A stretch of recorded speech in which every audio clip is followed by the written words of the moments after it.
to The Lock Shop with Nielson and Hustler.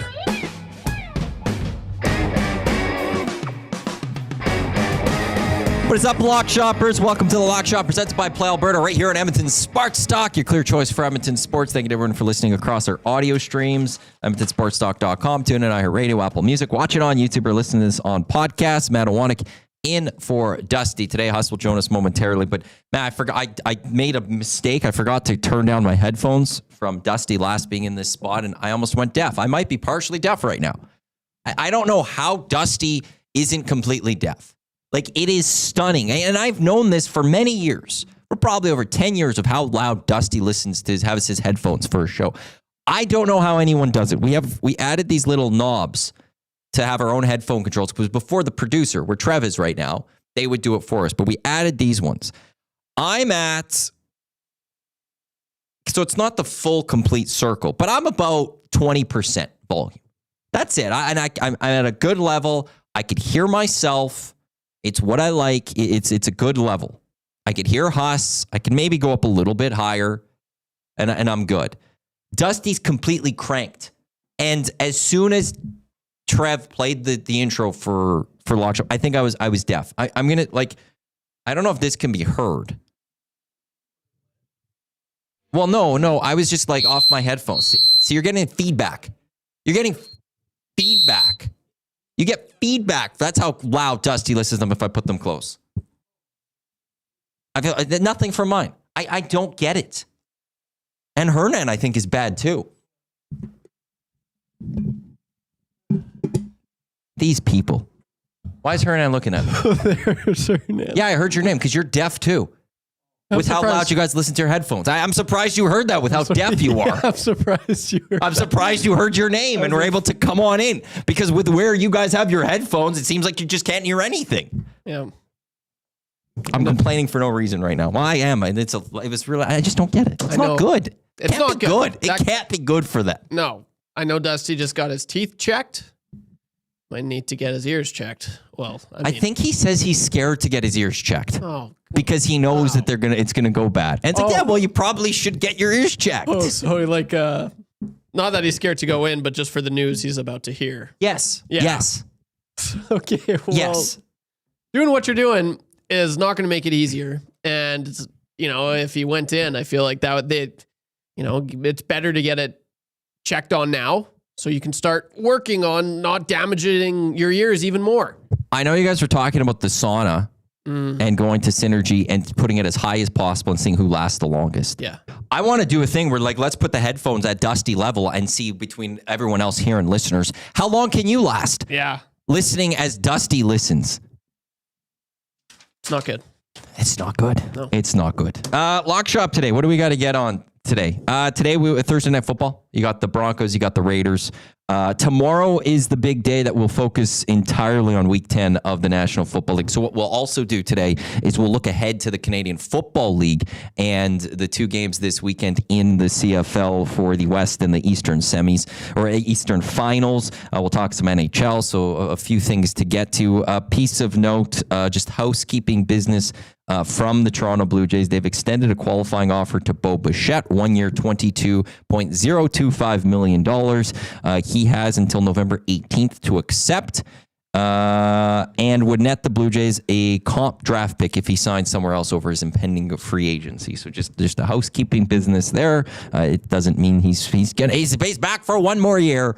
It's just something you're going to have to do. They got that done, and now we'll see what happens with Bo Bichette, the Toronto Blue Jays, and or other teams across Major League Baseball. There's 9 games in the NHL tonight, including we got the Sens in Boston to take on the Bruins. The Canadians are in New Jersey to take on the Devils.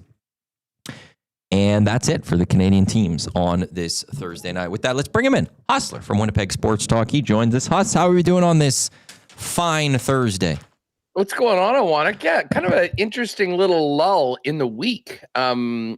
We obviously Jets were off last night, and they're off again tonight. I was just looking at the schedule. Oilers, 3 days off between games, which is an absolute rarity this season in the NHL. I mean, I'm sure you can probably go through the schedule and count on one hand the amount of times that any team has 3 days off between games. Yeah, but the Oilers, they're going to need these 3 games because they have a wild November schedule coming up here. A lot of road games, and they're pretty much all out east. They're home to Colorado. They're home to Columbus. Then they're off to Philly, Columbus, Carolina, Buffalo, Washington, Tampa, Florida. Come back for Dallas, and then they're off to Seattle. So a lot of miles going to be collected by the Edmonton Oilers. So they're going to want to collect that. Actually, weirdly enough, at the end of this month, after they play home to Dallas, they get another 3-day break before they're in Seattle to take on the Kraken on that Saturday. So it's that Olympic year. It's those weird schedules. Even from the Oilers' quirk, it's one of those things where they won't play an Eastern Conference team once the calendar flips. They're just playing Western Conference. And yeah, they're sometime in December. When's their last game in December? It will be Boston on December 18th. No, Boston on the 31st. Boston comes to town. I believe they're done with Eastern Conference teams. They're just playing the West for the second I am wrong. Year. They're done with the road teams. Sorry. They're done with the away games. Because they got sense. Philly in January. They got the Islanders. They got the Devils. Yeah, no, sorry. I was off on that one. It's the away games. They don't cross the central time zone. My apologies there. With that one. What did you make of Ryan Dinwiddie going to the Ottawa Redblacks? And how much concern is there right now in Winnipeg? There's almost no concern in Winnipeg, but the Dinwiddie going to the Redblacks is wild. And the fact that he went, said what he wanted, made a deal, and didn't go back to the Argos, I think tells you all you need to know about where the Argos are right now in the CFL. To put it simply, they are a second-tier team and operation in the Canadian Football League. And Ryan Dinwiddie wants to go to a place that he's supported, that the team is respected, and that he can operate like most of his counterparts in the other CFL franchises. And so much of this, I do wonder, Matt, if the people that run the Argos had handled next season and what's happening with the World Cup, whether Ryan Dinwiddie would feel differently about this. I mean, it is just so embarrassing for them that they're going to be just basically playing 5 home games at the end of the season and 13 road games. It sounds like the worst, like for a guy that cares about winning and has won and has been at the, at the top of the mountain, it seems like they set the table for this. And if they're surprised, that's on them. Every team in the league would love to have the services of Ryan Dinwiddie. I'm not sure whether there's just a hubris. Well, hey, it's the biggest city. It's Toronto. He's our guy. He's been here. But they got burned. I don't know who. Like, when you think about head coach openings, who, if they had any other option, who would want to be in Toronto coaching the Argos? I mean, to me, this we shouldn't be surprised, even though it was like, holy crap, what? And hey, Sean Burke gets a promotion somehow. I think he's going to be promoted and be essentially the assistant GM and probably dealing with a whole bunch of administrative things. But this is amazing for Ottawa, and it's a huge hit for the Argos. And it's a hit that the Argos, I'm not sure, are going to be able to come back for a long time, because, as I say, their situation is a notch below every other team in the league, in my opinion. And Dinwiddie's going to go to a place where he's valued, the team is valued, and see if he can get back to a Grey Cup. Yeah, I didn't think of that, what's happening with the Argos and where they're going next year. I know Tommy on the Hangout, he was talking a lot about him talking to people just around that organization. They talk so poorly about just how they're treated. And everything that they have with them. The other part, though, to this, from a football aspect, is one thing I know about football coaches is that they love control. They love power. And this is an opportunity for Ryan Dinwiddie to also be a GM, head coach. He's also still going to be the OC, which one of the last times I saw a GM, head coach, coordinator, it was Chris Jones here in Edmonton. Not exactly the best always. But I also wonder, I don't know if you take away everything else and you do just football, I don't know what Toronto would have done, because they got, Pinball Clemens is not the general manager. In name he is. It's John Murphy. John Murphy runs that team. John Murphy's bringing the players in and out. I don't know how you could have if this is also just from a football side of things, I don't know how you would have had to make a decision between John Murphy and Ryan Dinwiddie. And because John Murphy doesn't seem like a guy that's just going to give up control. John Murphy doesn't seem like a guy that's just going to allow someone else to come in and he's going to be bumped out or bumped up. Where Sean Burke, like if Sean Burke was let go a week ago, none of us would have been surprised by that. Like that's where he is in terms of GM. John Murphy is a guy that has built a lot of really good teams in his time in the Canadian Football League. That I also wonder if there was just a little bit there where, hey, Ryan Dinwiddie, he just wants to have some control. He wants to be in charge. And now what happens with Chad Kelly and Nick Arbuckle? It seemed like from the outside that Ryan Dinwiddie was really high still on Chad Kelly.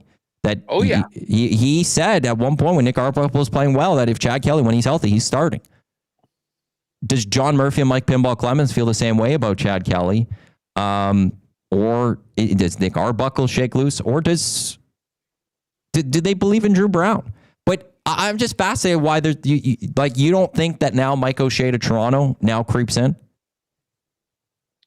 Can you imagine Mike O'Shea going from Winnipeg to Toronto?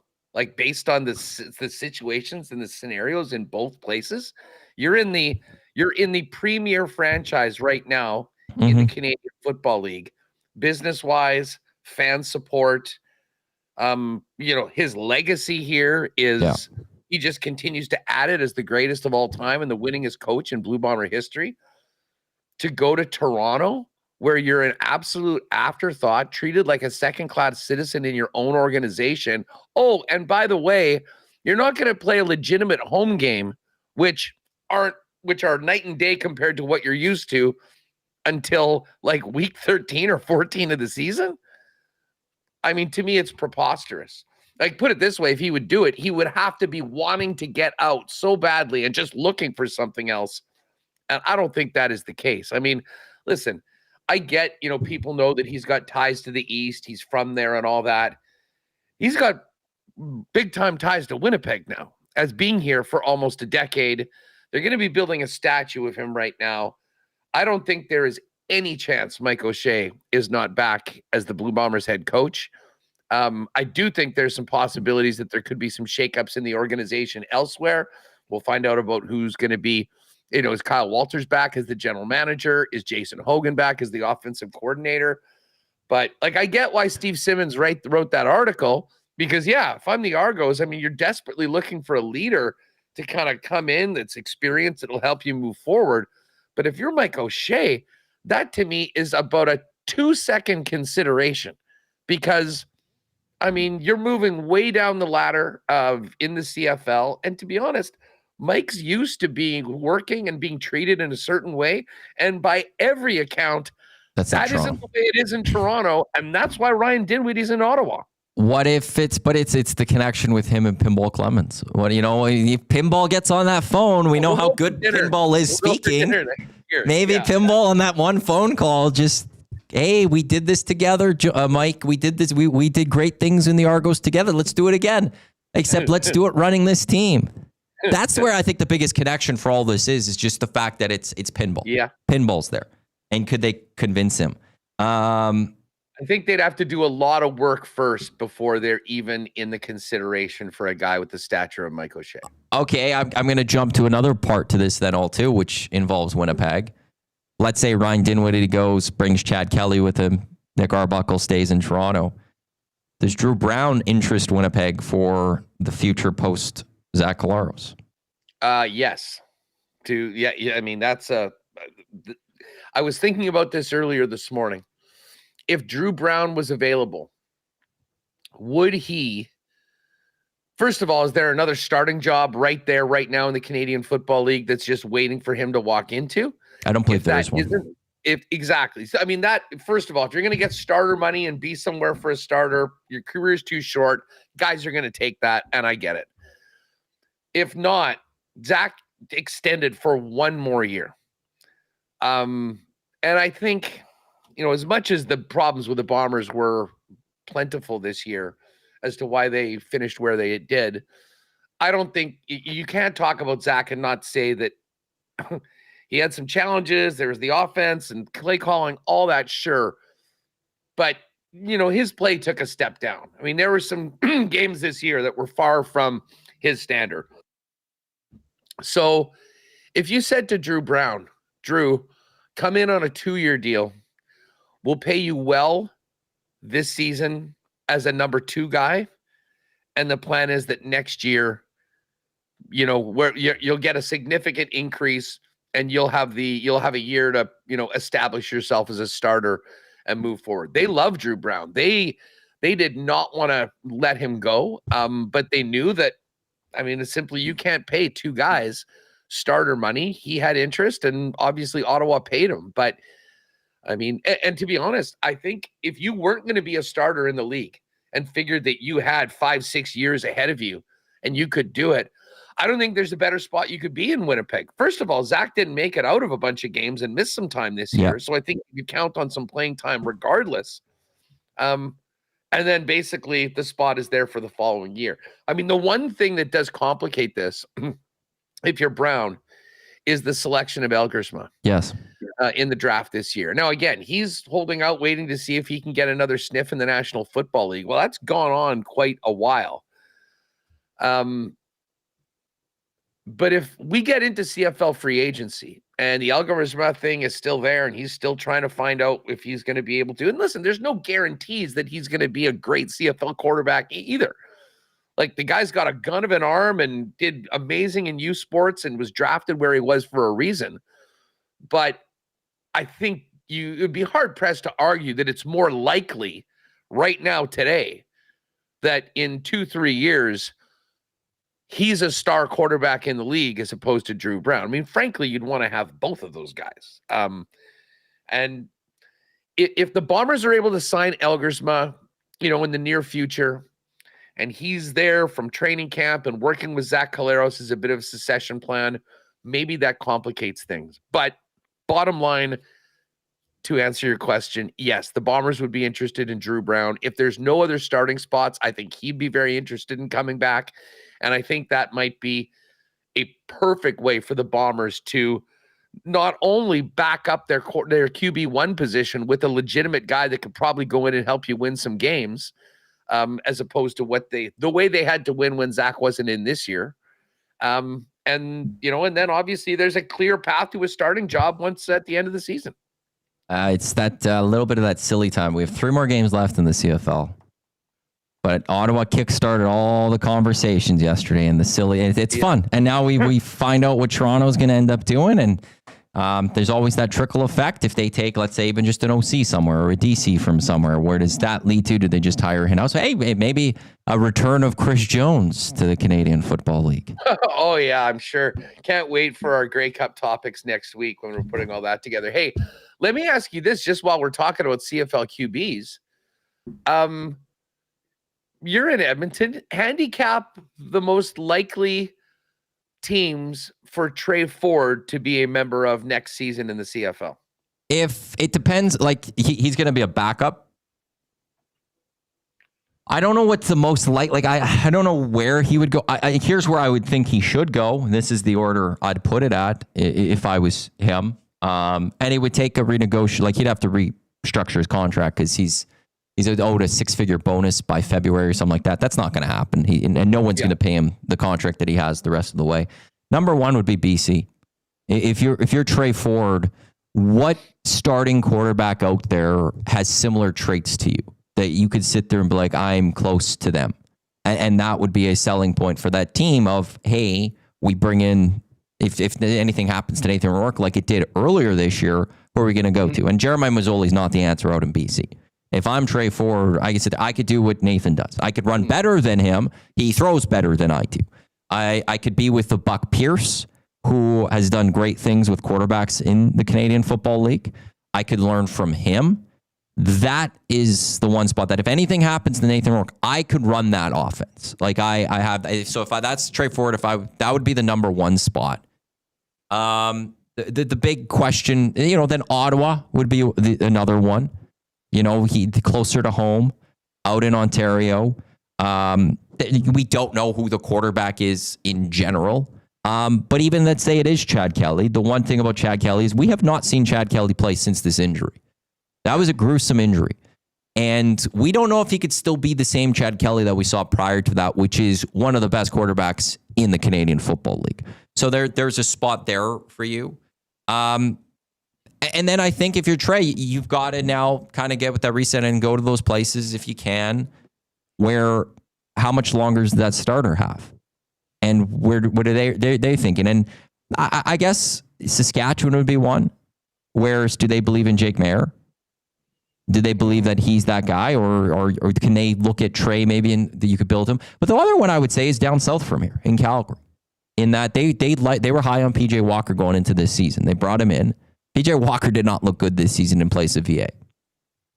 VA got banged up this year. Running quarterback, similar styles. I think if I had to put an order of where I think maybe, I would put number 1 BC. I would go number 2 Ottawa, number 3 Calgary, number 4 Saskatchewan. The reason I have Winnipeg out of this, if you asked me a month ago, I would have maybe had Winnipeg there. But now I think when you're looking at Winnipeg, it's a combination of a Kolaros with Elgersma or Kolaros with Drew Brown or something. I just don't see that opening there. Hamilton's higher and Taylor Powell. I guess maybe Montreal. Yeah. What about Toronto? Are Toronto? Like, depending on what happens with, if they're getting rid of one quarterback, then yeah, there's a lot of good spots. Kids, I'll say this: Trey Ford's not a starter right now in the Canadian Football League. I don't think anyone should be saying that. He'd be one of your top, 1 or 2, 2 or 3 backups though. I would take him over a lot of the backups in the Canadian Football League. I'd take him over PJ Walker. I'd take him over Jeremiah Mazzoli. That person would take him over Jake Maier. I'd take him over Chris Strevler. I would take him over MBT. There's not a lot of starter or backups. If I'm a team and I need a competent guy or somebody who I could think that could go out there and help, Trey would be one of those guys I'd want out there. So I think from a backup perspective, if he's willing to do it, there's a lot of places. But if I'm him, BC's the one I'm looking at most. The only thing I'd say about BC, and I do agree with you on like the fit, working with Buck Pierce, I think it would actually be good for him. At this point, having been in the league and having played as much, I think he's going to want to have, I would be surprised if he didn't prioritize the best chance to become a starter. And to me, BC is the least place. Like that is Nathan Rourke for eternity. But I find like maybe if you're him, you look at it like a 1-year deal and go properly learn from someone. And the chances are with the Canadian Football League in general, you're going to get a couple of starts. It's a backup. You're going to get 1 or 2 starts in a season. Even with Nathan or Davis Alexander, you then just got to go produce in those 2 starts. And then you could go like, I wouldn't want to go right. Like the problem with going to an Ottawa right away is they're a mess. And even if you get those opportunities, it might not be the best opportunities where you're going to be able to showcase yourself because there's a lot of other problems with the team that your stock might drop after that. Yeah. I don't want to go to a place where in 1 year, what's the chance I could raise my stock enough? And actually, as we were talking about all this, I do think Montreal might be that spot also too, because Jason Moss is a guy that has done pretty well with quarterbacks, and Davis Alexander missed a lot more games this year than Nathan Rourke did. A great point. So, what's the chance that maybe there's an opening there? But yeah, it was as soon as you said Toronto, that could be a good one too. I mean, I think it's just such a wild card. I mean, we don't know who the coach is going to be. And right now we don't know. I mean, listen, they had one of the, if healthy, one of the best quarterback depth charts in the league. Obviously they were down to their 3rd and 4th stringers. Those guys presumably aren't the guy. Arbuckle still has, I think, some tread left on the tires. I mean, we know what he did in the Grey Cup, and he actually was one of the real bright spots of their team this year. Chad Kelly obviously is the key to all of this as to whether he follows Ryan Dinwiddie to Ottawa, and they do move on from Drew Brown, and then where does Drew Brown end up? But I'm sort of with you. I mean, if they so much intrigue now, because to me the Argos are just a complete wild card right now as to who's going to be running the team, their personnel choices, who's available to them, and then, as I say, for most players, I think even if you like living in Toronto and you think it's great, although I'd imagine it's a lot more expensive for those guys to live there than most of the other spots in the league outside of maybe BC, although I think all of them are out in Surrey or whatever near the practice facility. Is your team going to be any good? I mean, are you going to have a chance to succeed and win and help you move forward both as a player and as a team? And to me, I mean, especially with what we heard yesterday, I think this could be one of the all-time just rough seasons for a CFL team. And, the Argos kind of get back to being hopefully a legitimate franchise in this league the following season, because next year it's like it's going to be a complete nightmare. I will say in the conversation of QB, though, too, in the CFL, a lot of questions here in Edmonton, though, too, because is Cody coming back or not? That's question one. If That's he comes, yes, isn't it? Well, he's contemplating whether he wants to continue playing or not. Like that's the contemplation right now. He says if he comes back, he's playing for the Elks, but he's contemplating whether he wants to retire. He was away from his family. They were young kids down south. They weren't with him this season. So it's something he's contemplating. So that's question one. But if he is back, who's their backup? Who is the succession plan for the Edmonton Elks? Because they got to start working on that. They got to start working on, okay, who's going to take over? Because Cody's only going to take you so far. So that now adds in an extra intrigue. What are the chances here. that they just simply renegotiate Trey Ford's contract and he's back as the number 2? If Cody Fajardo was here, and I think that is an important note to make. Yeah, if Cody Fajardo resigns, I'd put it at about 1% because I won't put it at 0%. Oh, it's that low. The comments that Mark Killam had at postseason, like he outright said, I want Cody. And Cody then said in his postseason avail, Trey needs to go somewhere else. Like he loves Trey. He said they work well together, but sometimes in your career, you just need that little reset somewhere. And that's what even Cody said. I don't think Trey would want I think if he's being back, I don't think he wants it in this organization. That if Cody is back, I would put it at 1% only because you never say never completely. But I would put it that low. Yes. Now, if Cody doesn't come back, if Cody all of a sudden we're getting the press release that he's retiring, then I don't know. Then I don't know what's happening with the Edmonton Elks and move forward. But they're going to need a backup if Cody's back here too. And it'll be fascinating to see, where is that, if Elgersma goes to Winnipeg, does that open up a Drew Brown for Edmonton? I'm not personally sold on Drew Brown as much, but it's going to be a fun time. Let's take a look at the East and West finals coming up on Saturday. You got the Ticats +3. They're the home dogs in this one. Al's -3, and then it'll be the Riders -3 home to the BC Lions. Let's start out east. Does Bo have a chance with this Hamilton Tiger Cats team, who have been rather hot and cold, of taking down and giving Davis Alexander his first ever loss as a starter in the Canadian Football League? You know what? They absolutely do. It is sort of funny. And I mean, listen, I guess I'm sort of guilty of it as well. We're really pumping up the tires on Montreal. They're a hell of a team. We know what they went through over the course of the year when they lost their starting quarterback, why the record is what it is. And again, they finished, were they tied with Hamilton and lost the tiebreaker, or was it? I believe I mean, it wasn't like Hamilton was this 15-3 team. 2 points off. If they beat Winnipeg, there's that last game of the season then. Oh, of course. They rested people. The bottom line was they knew that they didn't win a tiebreaker, so they kind of took the foot off the gas in that last game. But Hamilton has the bye. They're playing at home. I mean, just that alone, look at history, and that will tell you that they have a very good chance of winning that football game. I still think Montreal's better, top to bottom on the roster. And as good as Bo's been this year, I think Davis Alexander is right there. And in fact, Davis Alexander at this time of the year, I think his elusiveness and mobility gives them a little bit of a leg up at the quarterback back spot. But you got a great receiving core there in Hamilton. Bo's going to sling it, and Montreal is going to have to be good defensively, which they are, if they're going to want to win this game. It feels like everyone is on Montreal, and I do get it. I kind of feel like people are just not giving Hamilton enough credit and not really reading into the situation as much. But Matt, when it comes down to it, and I look at both of these football teams, it's really hard for me to make an argument that the Hamilton Tiger Cats are better than the Montreal Alouettes. No, there's a lot of crazy things that can happen, and it wouldn't surprise me at all if this game is tight into the fourth quarter. But I have to give a nod to Montreal. Like, I'm taking Montreal to win this game.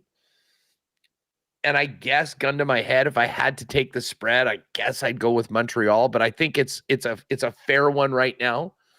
I'd love to see one of those classic, 32-31 games or something going down to the end. If any, I think my bet on this one is just going to be a money line play on Montreal.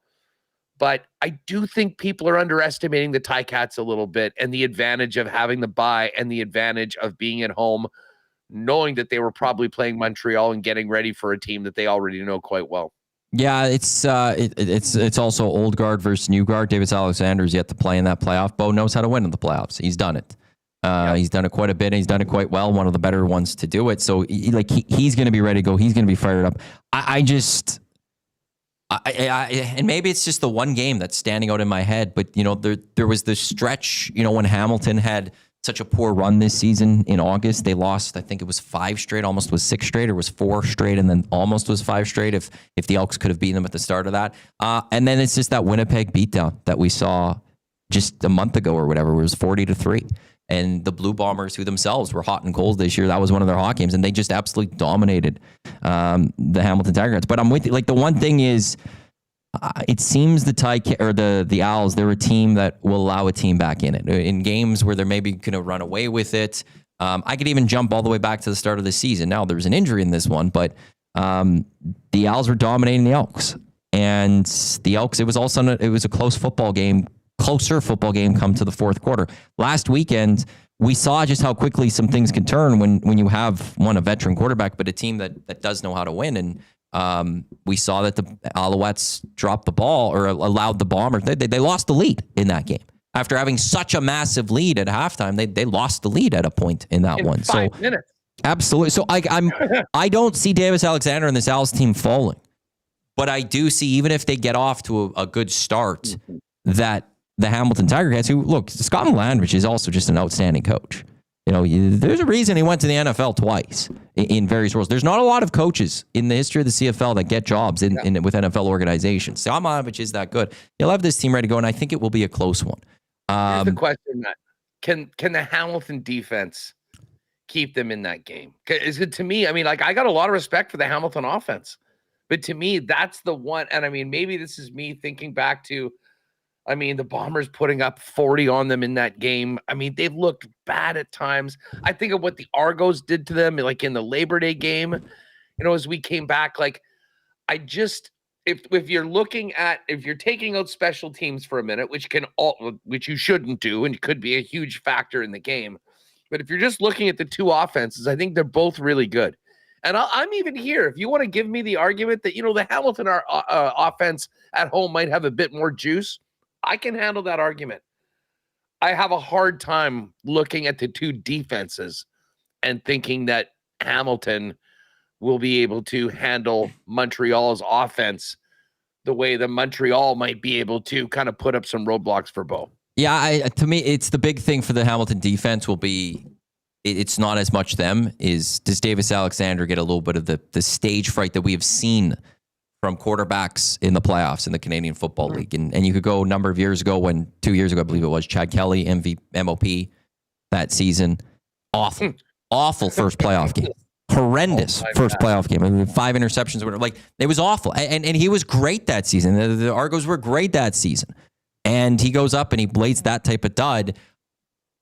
Could we see that from Davis Alexander? Now it's his second playoff game. He played last week, but sometimes in those big moments, you just have those stumbles. And look, the Owls were a team last year that looked like they were rolling. And then the Argos shocked them in a way. And ultimately, they went to the Grey Cup. So where is that little upset that's coming? But I think it comes down to more just, do the Owls, are they a little not as crisp as we've seen them? That's the opening for the Ticats. If we built this little bit of a CFL teaser parlay for this game, would you bring the Owls to +3 if we shifted them? Would you shift them to -9? I wouldn't. I think that's a little too much. Would you move the Ticats to a +9?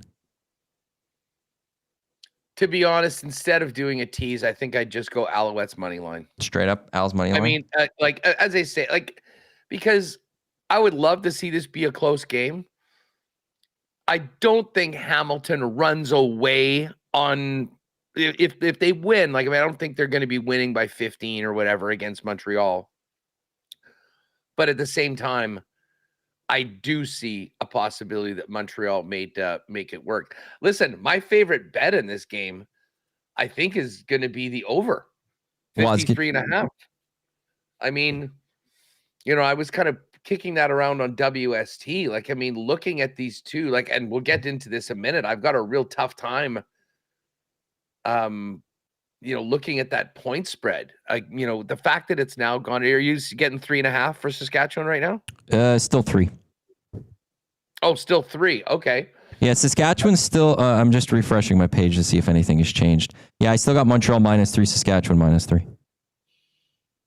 Have you seen the forecast for the game? No, let's pull it up here. It's -4 for a high. Overnight low of -16. That game is going to kick off Saskatchewan time at 5:30. So it's going to be dipping. It's going to be dipping in that one. Now, there's snow on Friday. Looks like snow tonight and into Friday, so there'll be a little bit of snow on the ground, but they'll clean that up. It's supposed to just be sunny, but a cold game. I think I think AJ Ouellette and James Butler are two guys that we're going to be seeing quite a bit of on Saturday. Yeah. I mean, listen, I like Saskatchewan in this game. I think if it was in BC, I'd probably like the BC Lions. But when you add in sub-zero temperatures, the extra week of rest, playing at home with the crowd behind them, Nathan Rourke is going to have the game of his life. I agree. If they want to win this game. I mean, to me, it's on his shoulders. And I will say this, the one thing that makes me a little nervous making the pick on the Saskatchewan side, which is I think where I've kind of settled on, is the fact that Rourke was actually pretty quiet last week. I mean, he only had 220 yards passing or so. I don't think he had any touchdowns. Did, of course, get one in. And listen, we'll spend a lot of time talking about James Butler and AJ Ouellette. Let's not forget about Nathan Rourke when it comes to the running game. He is uniquely talented when it comes to picking his spots to run and not just getting first downs, but getting big chunks of yardage. So, but I think this is basically on his shoulders. And I do wonder about the rest of the squad coming from, the beautiful BC and the indoor stadium and saying, hey, welcome to Regina. I mean, we've seen it here in Winnipeg in the past. We've seen it with a lot of teams in the past coming in to play the Bombers in the cold in late November and just not being able to match up to a team that practices in it, that is prepared for it and is expecting it. So I do when I put it all together for this weekend, I just had a real tough time on the spreads.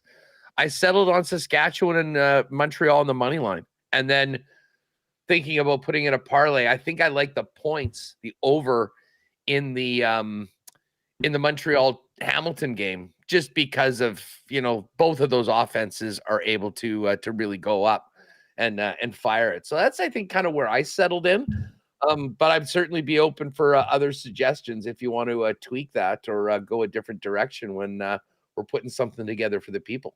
Well, I'm good with Al Sask money line, and then teasing the over under with it. Yes. Where I would bring down Montreal Hamilton to 46.5 points and take the over. But with that weather forecast, bring up BC Sask 59.5 and take the under. I like that. I like that a lot. Because I think we're going to see points being a little bit of a premium in the West Final, just because of the and and Nathan Rourke, his legs, James Butler's legs, there's those things. But it's now going to be is Keon Hatcher, is Justin McInnes, is Javon Cotoy, is Stanley Berryhill III. Are they ready for those cold games? Are they going to be ready to deal with that and take that hit when it is a little bit colder. And you'd like that a little bit more from the Saskatchewan. It's also just looking at wind. That's a pretty unique bet too. I mean, because essentially it's like a it's like a 2-game teaser. Yeah. With the 2 totals added on with 2 money line bets. I like that one a lot, actually. I'll get that one up there for a Play Alberta. That's what we'll do for the Lock Shop Parlay for this Thursday. Let's get to the National Football League. We've got the Broncos. We've got the Raiders. The Chiefs really hoping the Raiders can play a little bit of a spoiler on this Thursday. Last I saw it was 9.5. Just want to make sure there were no changes. There isn't. Broncos minus 9.5 at home in this one. What do you like it on this one? Because I'll actually just start. I like the Raiders to cover. And the reason I like the Raiders to cover, I'm not going to say they're going to go win. The Broncos, now the big win against the Giants this past weekend. But this is also a team that for whatever things are, things are closer than they feel like they have to be usually. And you give me a short week, you give me that quick turnaround. Often those bigger teams, they kind of falter in these ones. That I'm going with, I think, a Raiders team who lost a close one to the Jags. They're going to keep this one closer than we're expecting. They're going to keep this one within a touchdown. I'm going with that one. Again, I'll go back to the one stat. I'll still minus 10 passing yards for the New York Jets. And the Broncos only beat them by 2. Yeah, I mean, listen, they knocked CJ Stroud out of the game last night and had to rally for a 3-point win over the Texans. And to be honest, this was on the Texans. Texans got the ball back with like 1:10 left and used up 15 seconds of the clock and then punted from their own goal line. I mean, that was a frustrating one if you were hoping that the Broncos lost. Listen, the Bronco defense is really, really good. Yeah. And I am not sure that the Raiders are going to be able to muster much up. The thought of Max Crosby leading the way with the Raiders defense and trying to keep Bo Nix and that group in check, to me, is definitely a possibility. I'm just not sure about Geno Smith and this offense. Like, I know the Jags are 5-3 now. I still think that they're a paper tiger. So they're going to be moving up a weight class. It is a short week, though, when we've seen pretty off performances by a lot of teams when they come into it. But, man, this is a huge divisional game. Peyton's going to have his guys ready to go. I mean, I have a hard time wrapping my head around a possibility of the Broncos losing this game, as much as I would love to be sitting here firing myself up going, it's possible. It ain't happening. And the thing with the Raiders at times is they just quit. They can get to a point. But but to your point, I definitely think that it's possible. I mean, there's a reason why this line is as big as it is that, you know, the Broncos have been really on and off when it comes to their offense. And if Bo Nix has a pedestrian first half or throws a pick, or they, you know, the thing is the Raider defense is going to allow them to lose this football game. But I am getting into a little bit more of the thought that this could be a single-digit game, and maybe we get kind of a repeat of last week where we're looking at it. What's the total for the game? This week, 43.5, very low. We were 42.5 here on Play Alberta, so even 42? Less.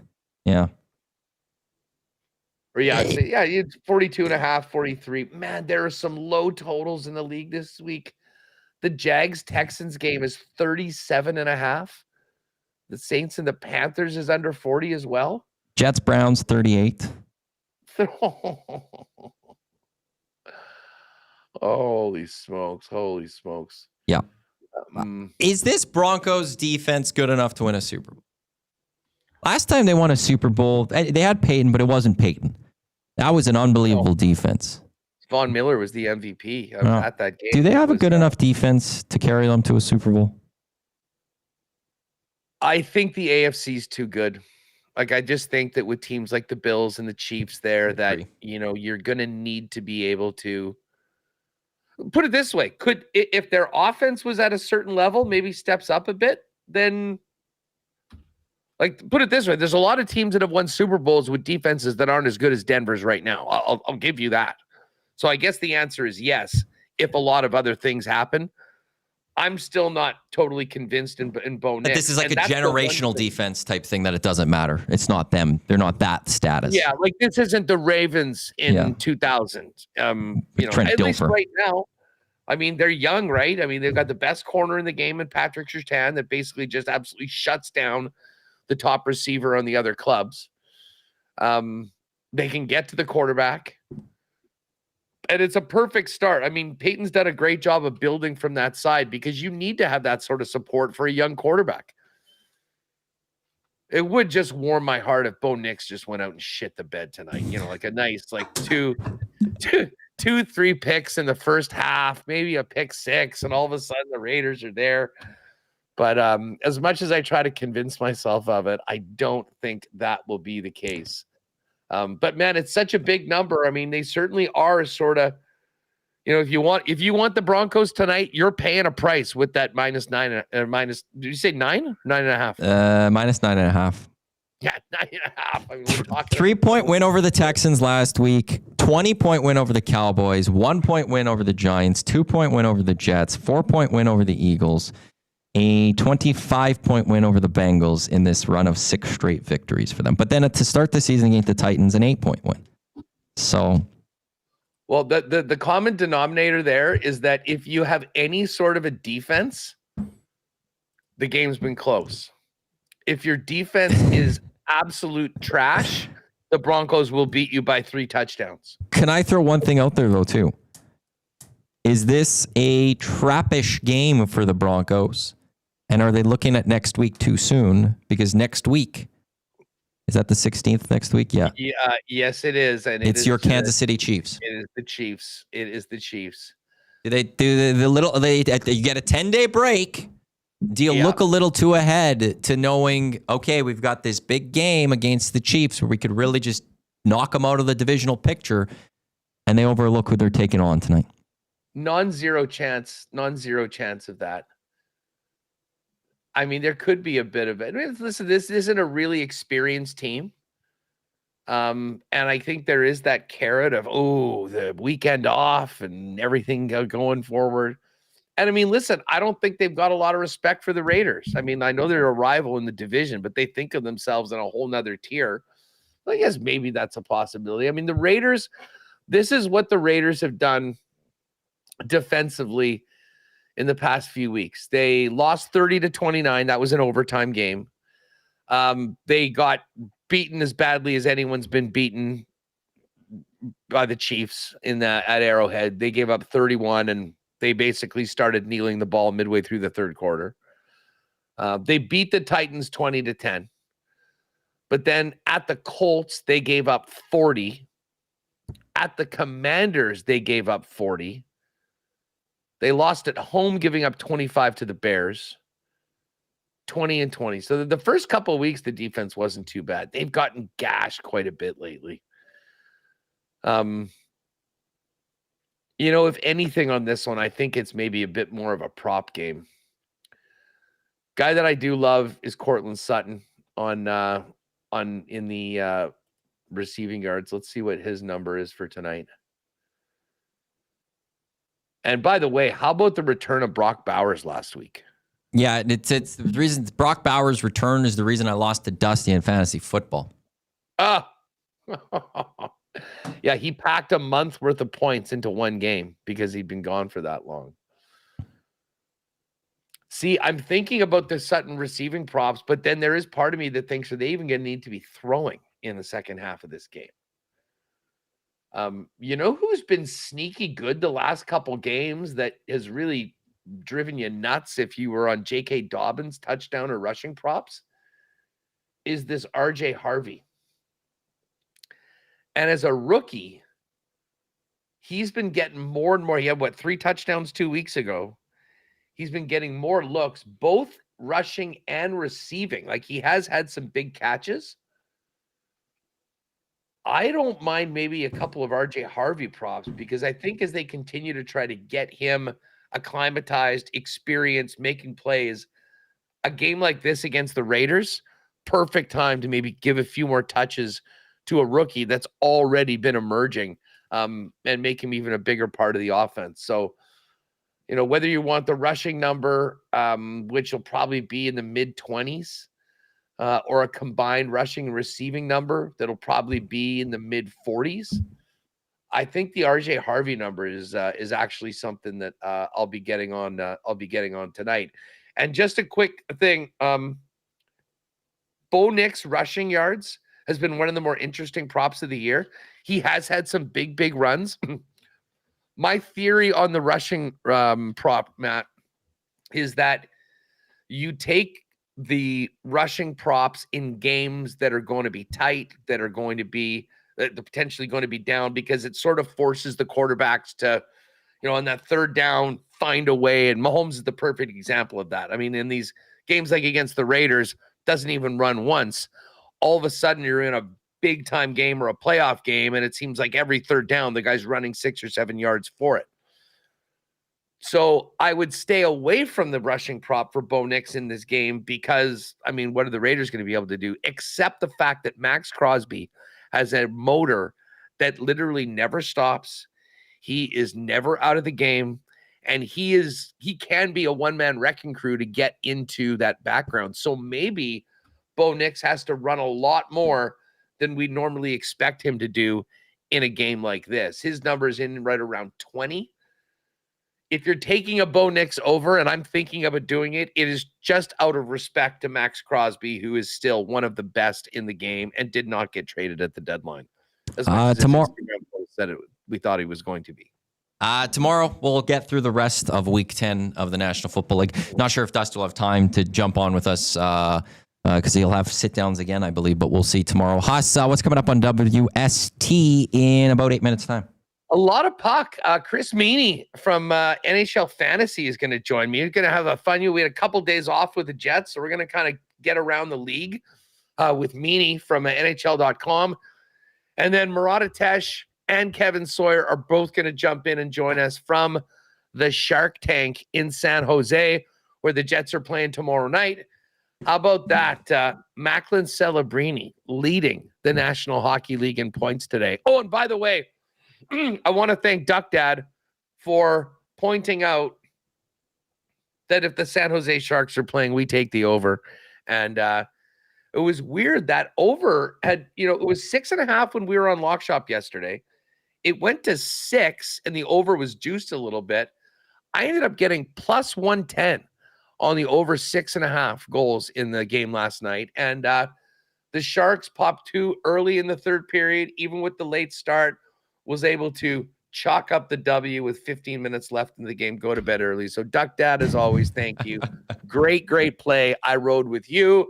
And tomorrow we hopefully get back at it with some winners, with some NFL picks for the weekend. But I love what we cooked up for the CFL, Matt. Love it, Huss. We'll talk tomorrow. Enjoy the show coming up in a few minutes. Have a great one, everyone. Winnipeg Sports Talk, Huss, Remus, in a few minutes. Go check them out, Winnipeg Sports Talk YouTube channel. I've the CFL parlay, threw it up. Hopefully they get that up there soon. Play Alberta. Right now we've got the early bird special that is there that Dusty cooked up. Broncos to win by 9+ points, and J.K. Dobbins 1+ touchdowns boosted to plus 202. We'll have the EST afternoons. Screw it. Let's do a parlay to get going. Hernan's shaking his head right now. We'll also have Jay's play of the day. That'll all be coming up at playalberta.ca. Click on EST specials. Thank you to everyone for tuning into the Lock Shop coming up on EST still. We got 2 guys in a goalie. We got EST afternoons. We got the Reed Wilkins Show with Jay Milne. That's all until 6 o'clock right here in Edmonton Sports Talk, presented by Play Alberta, your clear choice for Edmonton sports. Thank you to everyone for tuning into the Lock Shop. On behalf of Huss, I'm Awanik. Thank you very much. 2 guys in goalie coming up in a few minutes. Don't go anywhere.